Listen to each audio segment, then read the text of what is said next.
All right, so tonight was our healing and deliverance service. We also have communion at Right Direction Church International.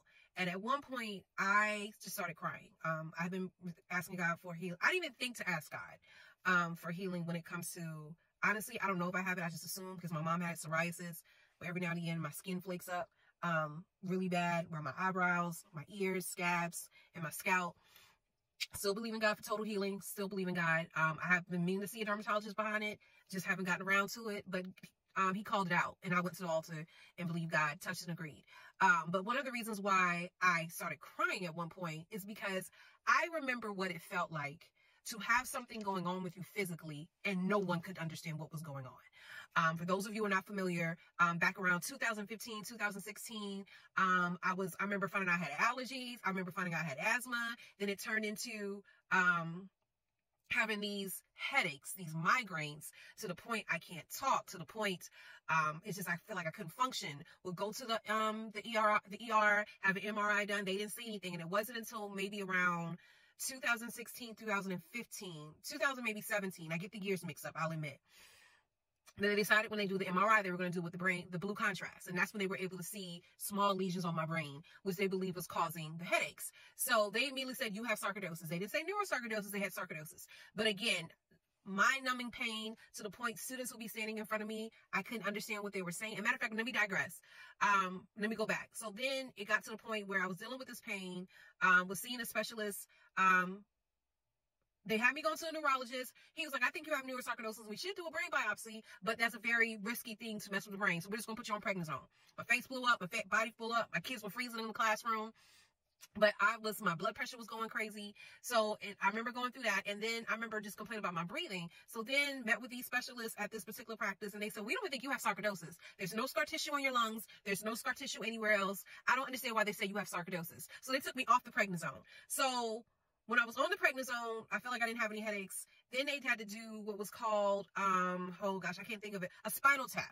And he said when he adjusted I don't know how you do it, how they do it, but they can adjust the amount of pressure in your spinal cord fluid, like whatever. And I admit that from that procedure, which is very painful, that they have to take a needle and pin you in your back to numb the pain. But the needle that's supposed to numb the pain hurts. It hurts.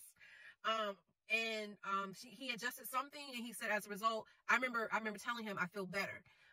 So then from there it went to going to the specialist in MUSC down in Charleston, and he was like, if your headaches come back, you have neurosarcoidosis. I told him I didn't really have any symptoms. The main thing was the swelling.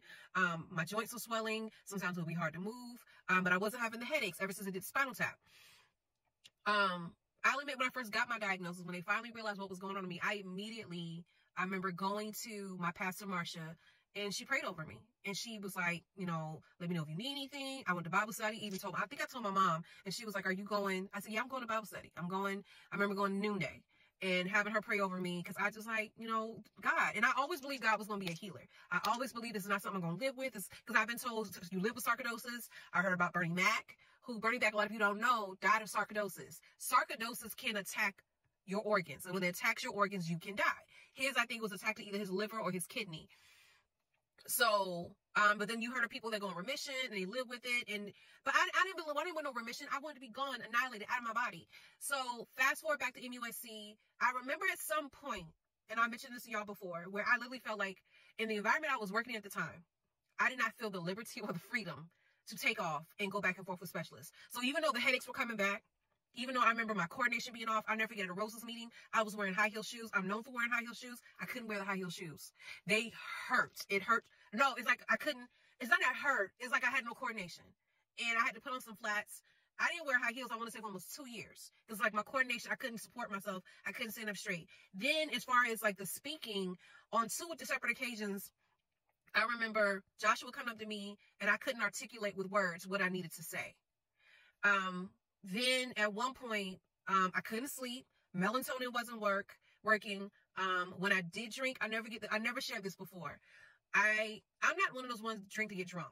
Okay. If I'm around family and we're tripping and whatnot, every now and again, I would do that. And it's been years since. I remember this one particular year when me and my Uncle John, Malibu, and just, I had like 1 or 2 drinks, maybe 3. The episode I had that night, it was like, I was sick beyond belief. And to me, I knew I didn't have enough to drink.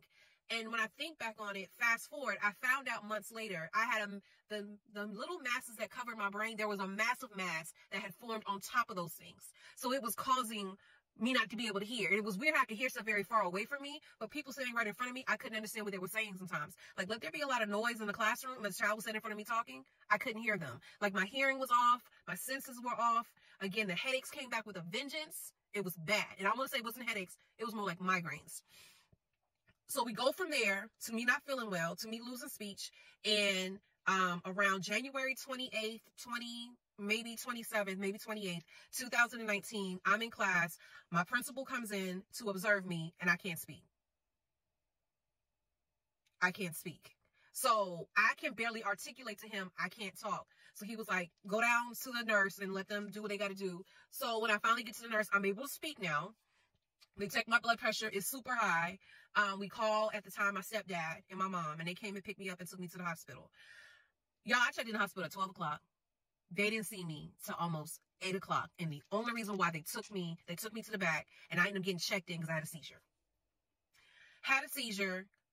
They decided to give me, again, put me back on prednisone. I forgot how many pills I was taking. I feel like I was taking almost 20 pills a day. But the amount of medication they were giving me, on top of the massive mass covering my brain, I went through what is called psychosis, where literally I didn't know who I was. I didn't know where I was. I didn't know why. I remember waking up the next morning after my seizure. I'm like, why am I here? My mom said you had a seizure. And I said, well, it's time for me to go. She's like, no, you're going to stay here. And they're going to figure out what's going on with you. People were coming in. I was saying things. Some of you will follow me on social media during that time. I was saying some things that made no sense. Like, to this day, I was trying to leave the hospital. At one point, they put a sensor on my bed that if I got up to move out the bed, they would come in. For whatever reason, they communicated, and this is a side note for people who are dealing with psychosis or dealing with family members with psychosis. They literally don't know what's going on. And that's something I'm going to mention. I finally decided I'm going to write the book. It's after, because I'm working on like literally 3 books next week. 3. And